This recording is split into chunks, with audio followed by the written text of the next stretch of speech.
很多人就会知道 ICT Zone 是一个科技公司，可是我想趁着这个机会告诉大家 ，ICT Zone 是一个科技金融公司。什么是科技金融？就是我们提倡的目标都是在走着这个科技服务化的这个一个领域，就是讲今天你不再购买那个科技，反而是 pay as you use 来使用这个科技。我们的竞争对手有两边，一就是在科技。另外就是在这个金融，因为我们是科技金融，我们今天可以 offer 给我们的这个顾客群的一个服务，就是科技的需求跟这个金融的需求是二合一的。我们可以用同样的模式来进入其他的科技的板块，这个就是科技金融，我们看得到我们的往后的前景。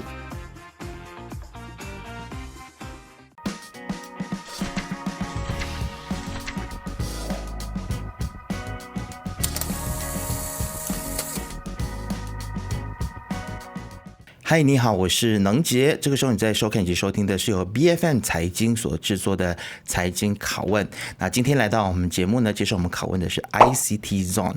那么其实呢 ，ICT Zone 是一家电脑通讯技术服务供应商，他们主要的业务呢是包括了像是经营出租、租赁以及跟通讯技术相关的服务啊。那么此外呢，公司也提供维护还有这个技术支援的服务，以及支援通讯技术的电脑硬件以及软件使用。那么在今年的6月份的时候呢，他们就宣布从 Lead Market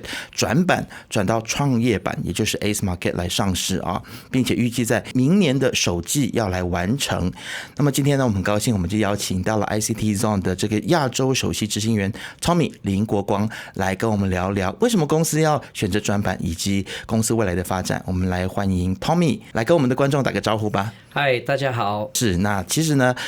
在今天节目一开始，想要先请您来介绍一下你们公司的一个核心业务。我们公司的核心业务，第一我要介绍的就是，很多人就会知道 ICT Zone 是一个科技公司，可是我想趁着这个机会告诉大家 ，ICT Zone 是一个很特别的一间公司，我们是一个科技与金融的一个公司。所以希望今天过后大家知道的 ICT Zone 是一间科技金融公司。所以所谓什么是科技金融，就是我们提倡的目标成长的这个路线都是在走着这个科技服务化的这个一个领域。说科技服务化的意思就是讲，今天你不再购买那个科技，反而是pay as you use， 就是讲你用服务的方式来拥有使用这个科技。这似乎也是现在我们看到市场上面的一个趋势啊。那你们似乎也是帮很多的中小型企业来解决他们科技上面的一个需求，所以我觉得这个很有趣。你们从以前的从租赁的这样子的业务开始，然后走到今天，就像您刚刚所说的科技金融，我觉得这个是公司往上再往前走一步的这样子的一个整个定位上面的改变啊。那其实说到改变，其实你们也从这个立板来下市，然后再上市 Ace 板哦。为什么会选择在这个时候，而且是选择在 Ace 板来上市？可不可以来跟我们分享一下？其实这个的话，就会从我们一开始在2003年就开始做了租赁的业务，就从那边就慢慢的开始，那时候只是开始做一个短期出租科技的服务。所以就从那边我们就有看到这一个前景，所以从那边我们就开始壮大。可是这个生意的一个最大的挑战就是资金，所以就才从那边我们就怎么样想办法，就要怎么样去增长我们的资金。人在2010年我们就有这个利益回收计划，就是我们从那边就开始拿到这个批核，所以我们就招资。因为在那个时候本身我们招资也是蛮困难，因为只是一个小公司，所以一些不明白的也会觉得我们是一些 scammer， right？ 这样的情况。可是我们的定义很准确，我们很坚定，我们知道这个是对的一个领域，所以我们从那边我们突破，我们用了大概5年，从2010年我们筹资了3000万，我们有大概1000个这个 investors。投资者投资在我们这个利益回收计划，就从那边我们就继续的在成长，可是我们知道我们去到了一个瓶颈，在2017年，说我们要再成长，我们继续再招资，我们也会有更大的挑战，所以我们就那时候就在看整个市场，我们就看到这个 lead market， 所以我们就觉得 lead market 是可以很适合给我们转型我们的资金，所以我们就去申请 lead market， 然后 offer 回去给我们的 existing lead 这个 interest scheme 的这个利益回收计划的 investors。一开始去 lead， 我们就知道我们不会只是停留在 lead， 然后当我们跟我们的那个1000个 investor接洽的时候，我们也告诉了他们我们的方向。lead market 只是我们短暂的一个跳板。所以今天很庆幸，我们终于可以继续去这个创业板。是，其实我们看到在去年应该说是截至今年2024年1月31号的财报啊，你们实现了25120万令吉未结算的订单啊。那么过去3年，从2021年到2023年的这个复合增长率呢是63.8%啊。你觉得公司这样子的业绩及成长，最主要的推动力是来自哪里呢？最主要的推动力就是 after 我们 leap 过后，我们可以回去找回这些银行家。所以我们得到了不错的资金，所以其实这个生意是一个需要资金的一个生意 ，right？ 所以我们就从那边，当我们有了足够的资金，所以我们就可以继续的成长。那从 Leap 转到 ACE， 未来筹集的这些资金，在你自己脑海当中的规划，或者是公司实际的规划，其实你们要如何来运用这些资金，帮助公司持续成长？所以其实我们去 ACE， 我们的这个招资的这个股份的股票的这个资金，其实只是2080的一个模式，就是讲28%是我们是需要自己的资金，连88%我们还是需要跟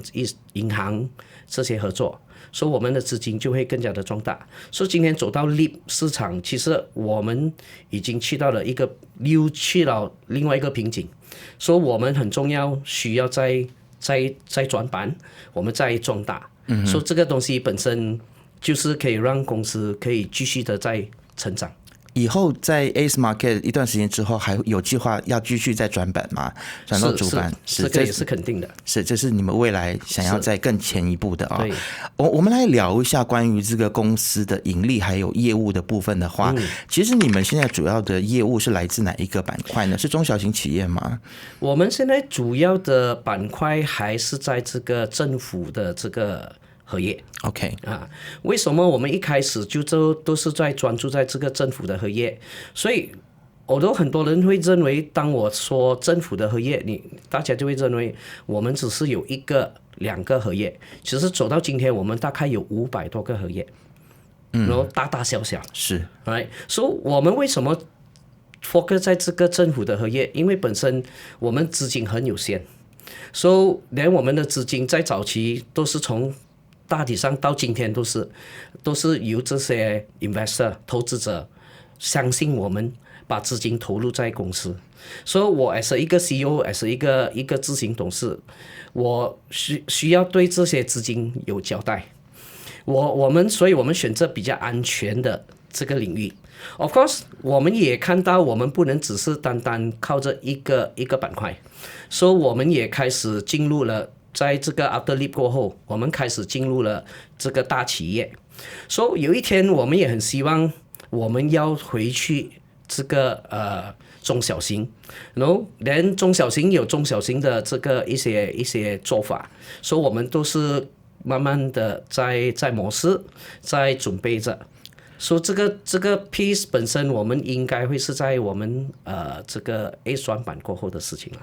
就是公司营收的这个多元化其实是非常重要的啊。对除了政府的这些的业务之外，也要跟企业更多的来跟他们招商，或者是跟他们来进行业务上面的一些合作，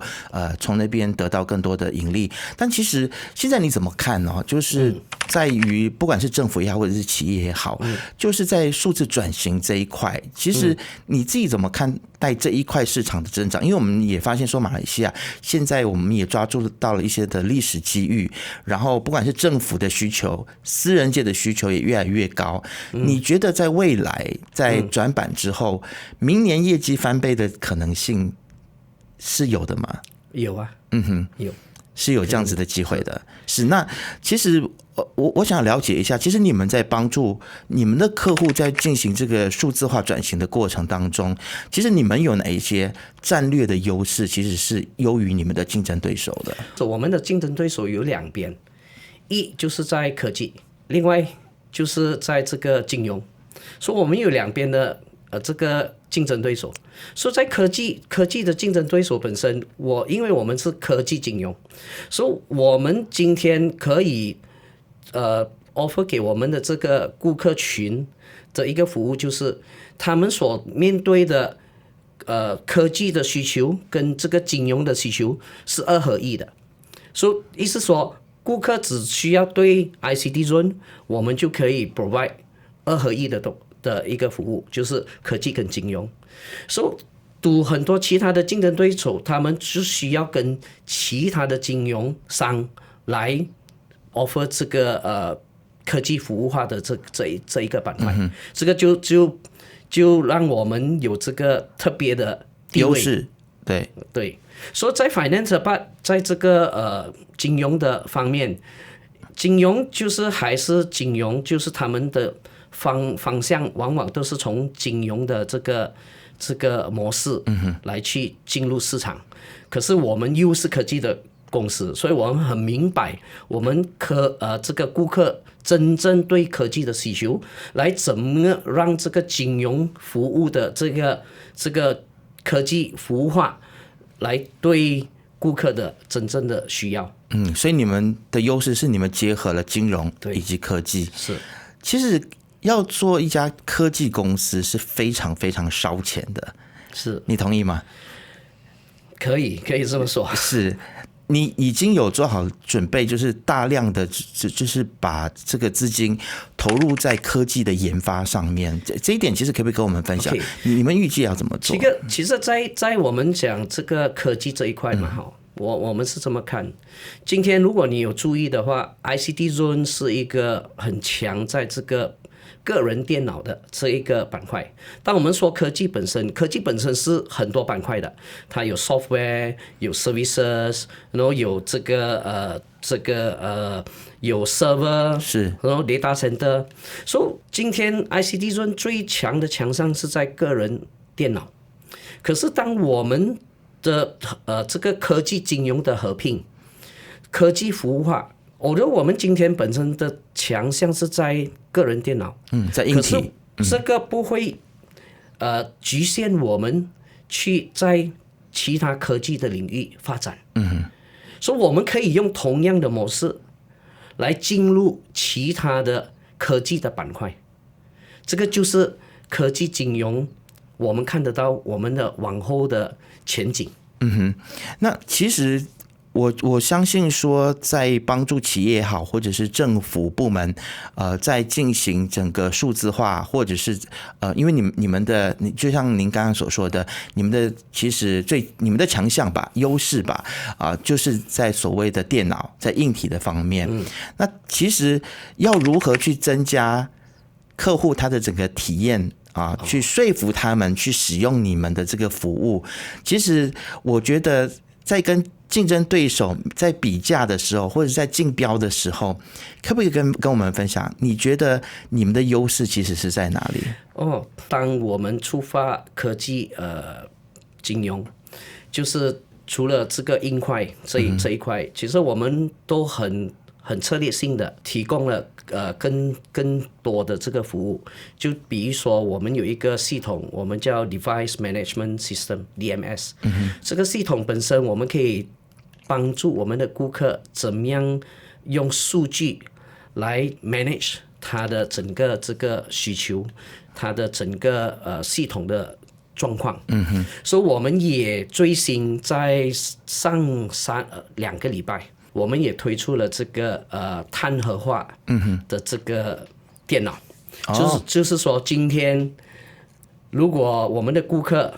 跟我们租赁我们的电脑，所以那一台电脑已经是碳中和了。OK， 因为现在这个碳中和这个议题，还有整个 ESG 的议题是非常的火热的。然后，其实如果是要成为一家成功的上市公司，这一点也是完全不能够去忽略的。所以你们已经先前想，就是早一步想到这一点了。好，那除了碳中和之外呢？我相信其实很多人一定会问你这个问题啊，就是电子垃圾的问题，因为这个跟环保也是息息相关。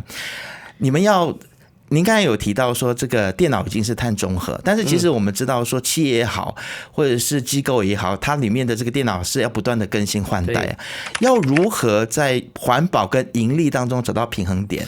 OK， 所以你看我们的这个租赁出租电脑就是一个循环经济的一个模式。就是 circular economy 的生意模式。为什么我们这么说呢？就是我们 as 一个公司，我们租了那个电脑给我们的顾客，说大概3年，可能4年过后，我们就会回收，因为那个电脑我们会回收。说回收了过后，我们不会马上dispose， 我们就会再 target 另外一个市场 ，OK， 来让这个旧的电脑在这个市场再用 at least 1年再2年过后，我们又再回收。所以再回收过后，我们就会才了去 dispose on the e-waste 一个 proper 的 e-waste 跟 e-waste 公司合作，目前来 dispose 我们的电脑。OK， 好，所以这些您都有去把它设想的比较周到一些了啊。那在人才的管理上面，因为我们知道说，一家科技公司啊，这个人才也是非常竞争的。你要如何去跟其他公司竞争，聘雇到适合的人才，然后还要留住人才，这一方面呢，其实我相信很多的投资人也是希望知道说，其实 ICT Zone 如何好好的培育人才，好好的留住人才。您的想法是什么？我的想法是，人才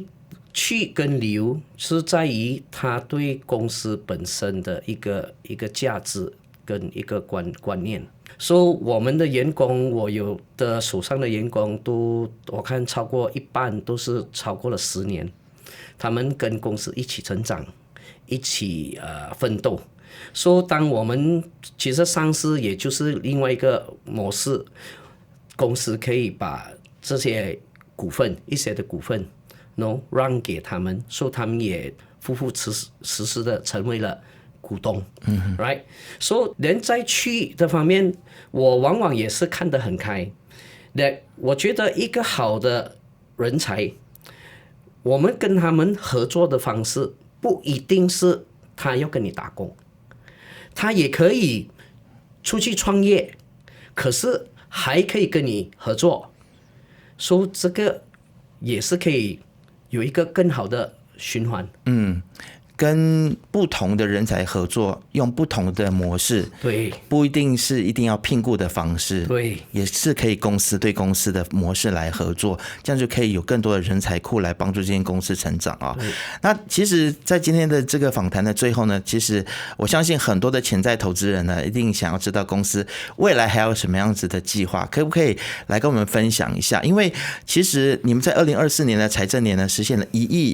11440万令吉的这个营收啊，跟730万令吉的这个净利润，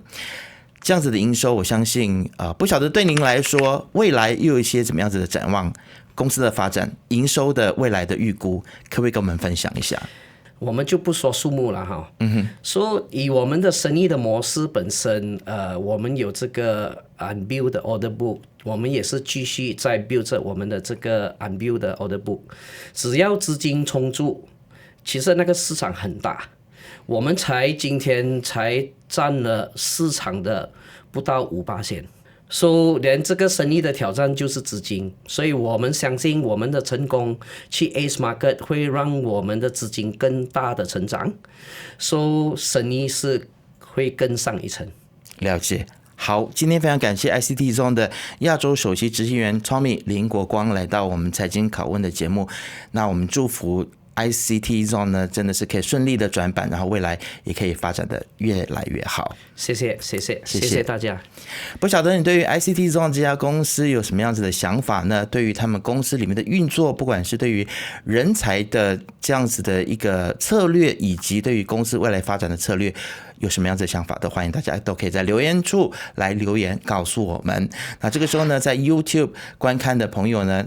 大家可以来订阅、按赞以及开启小铃铛，就可以看到所有财经最新的影片。我们下次见。